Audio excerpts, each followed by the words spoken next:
고린도후서 1장 1절에서 2절입니다. 짧은 본문이라 합독하시겠습니다. 함께 읽겠습니다. 시작.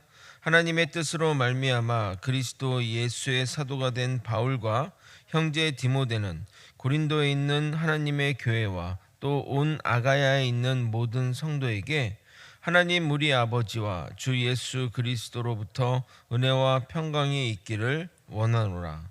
아멘.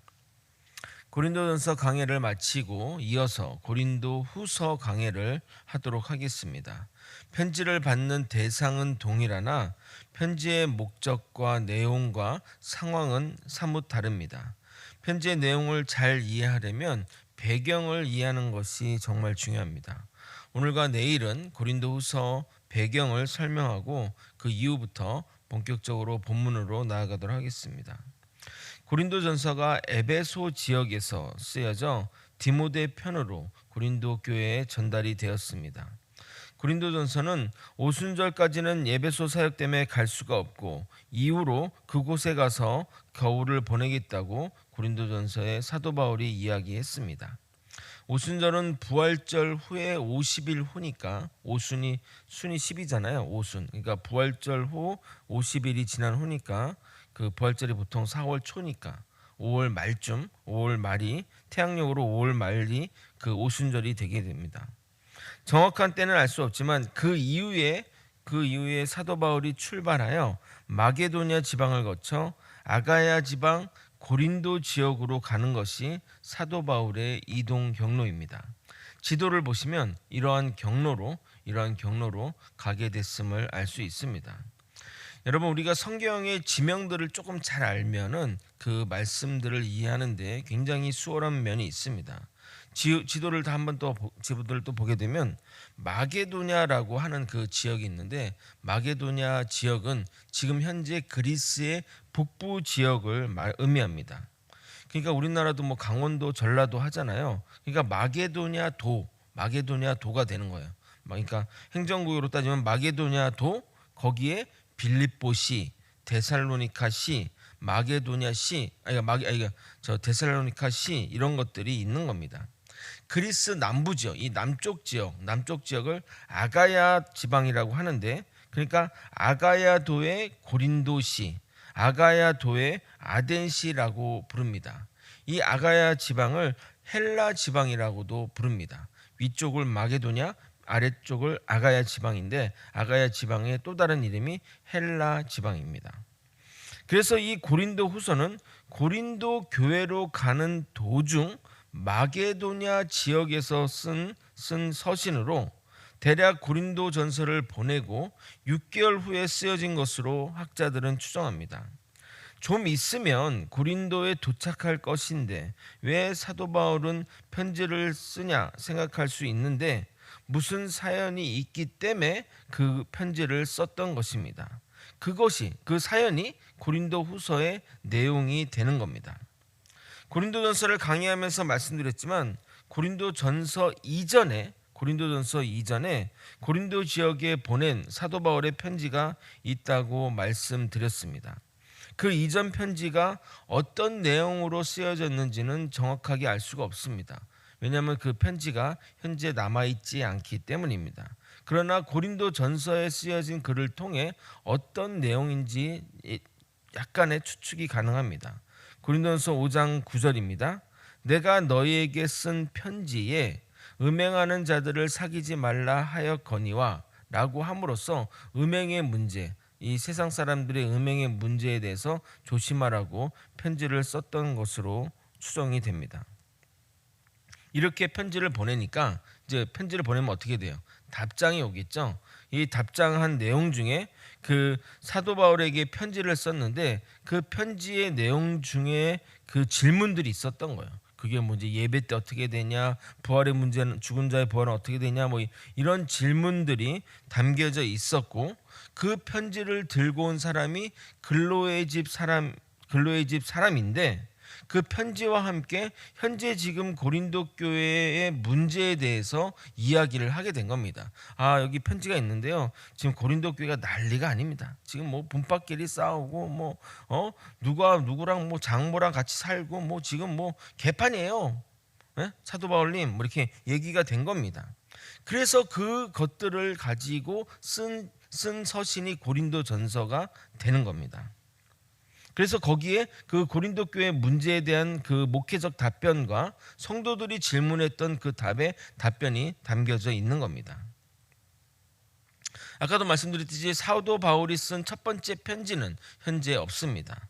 만약 발견이 된다면 그 가치가 엄청날 겁니다. 새로운 또 엄청난 또 연구가 또 될 겁니다. 고린도전서 16장에는 사도 바울이 어떤 경로로 고린도 교회를 갈지 기록되어 있는데 그 지도를 좀 잘 기억하시면 에베소에서 마게도냐 그리고 고린도 그리고 고린도에서 예루살렘으로 가려고 했으나 살해 위협 때문에 실제로는 에베소, 고린도, 마게도냐 그리고 에베소에 가까운 밀레도를 거쳐 예루살렘으로 가게 됩니다. 그런데 사도행전에는 기록되지 않은, 고린도 전서에도 기록되지 않은 행선지가 있었습니다. 지도를 보시게 되면 에베소에서, 방금 그 지도 보세요. 에베소에서 배를 타고 고린도로 가는 그 경로가 간 적이 있습니다.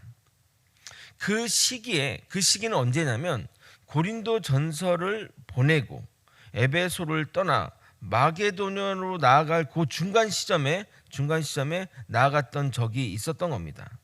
이 방문이 다른 곳에는 전혀 기록되어 있지 않고 고린도 후서에만 암시적으로 기록되어 있습니다. 3군데 정도 언급이 되어 있는데 그중 하나만 읽도록 하겠습니다. 고린도후서 13장 2절입니다.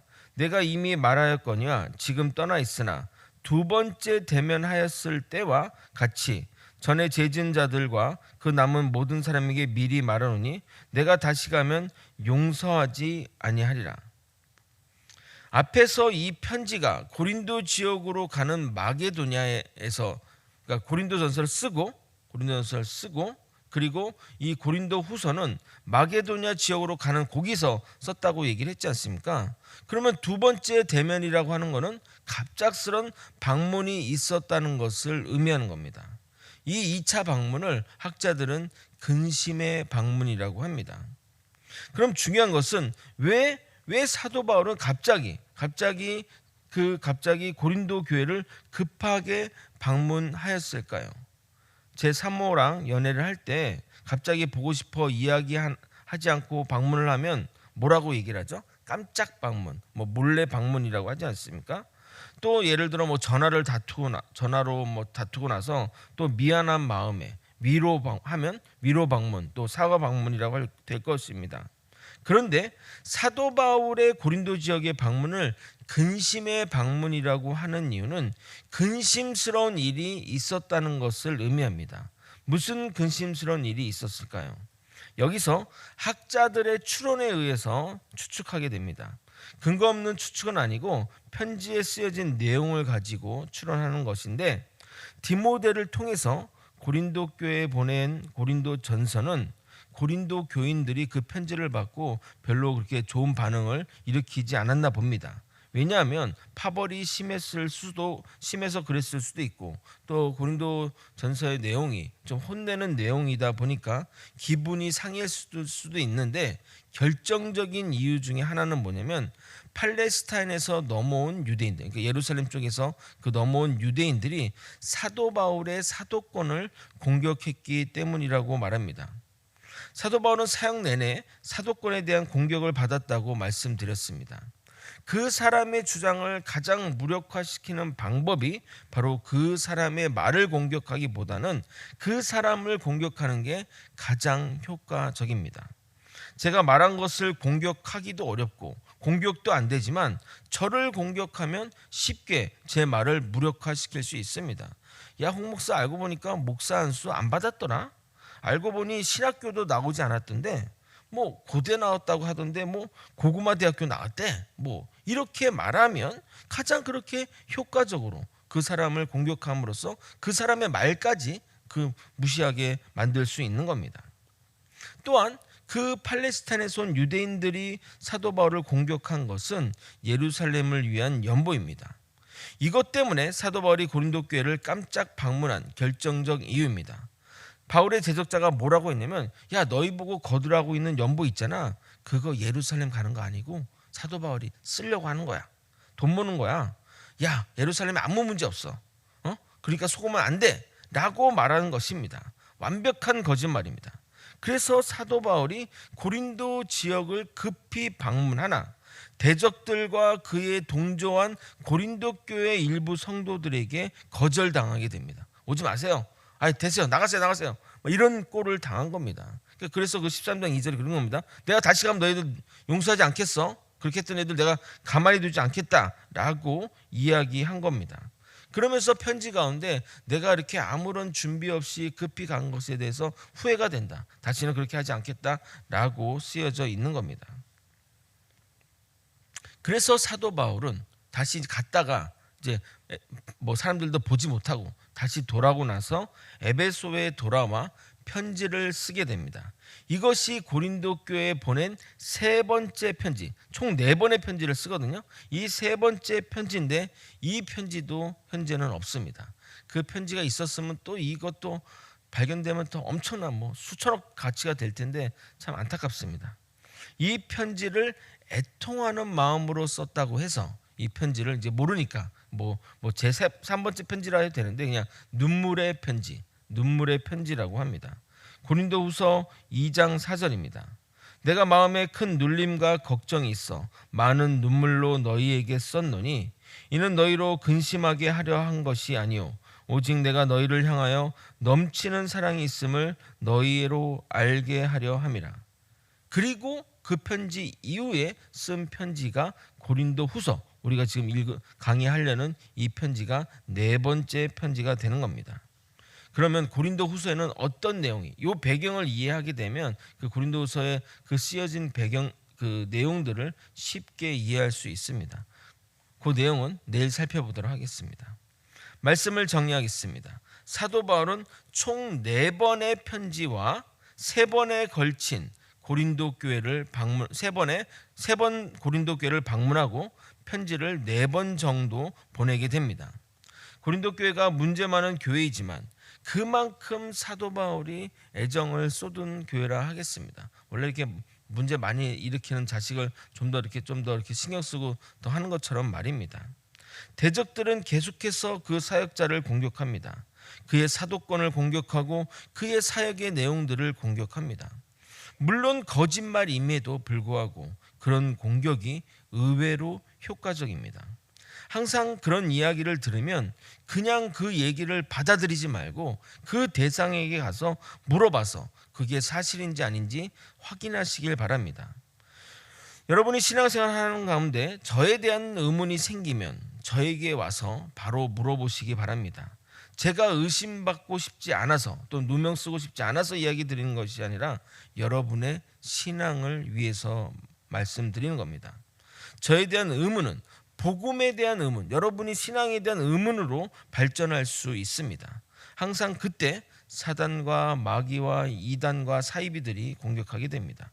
저는 언제나 열려 있으니 혹시나 의문되거나 이상한 소리를 듣다, 듣도 보도 못한 얘기를 듣는다 하면 언제든 저에게 와서 물어보시길 바랍니다. 말씀을 잘 깨달아 주님 은혜 안에 거하는 저와 여러분이 되시길 예수님의 이름으로 소망합니다. 기도하겠습니다. 하나님 아버지, 고린도후서 강해를 시작합니다. 아버지, 고린도후서의 말씀을 또 잘 깨달아 아버지 우리의 신앙생활에 정말 잘못된 것들, 고칠 점들을 회개하고 주님께 더욱더 나아가는 우리 주의 백성들 되게 이끌어 주시옵소서. 주님 은혜 주시고 또 함께하는 가운데 주님의 그 큰 은혜로 나아갈 수 있도록 이끌어 주시옵소서. 사랑이 많으신 예수 그리스도의 이름으로 기도드립나이다. 아멘.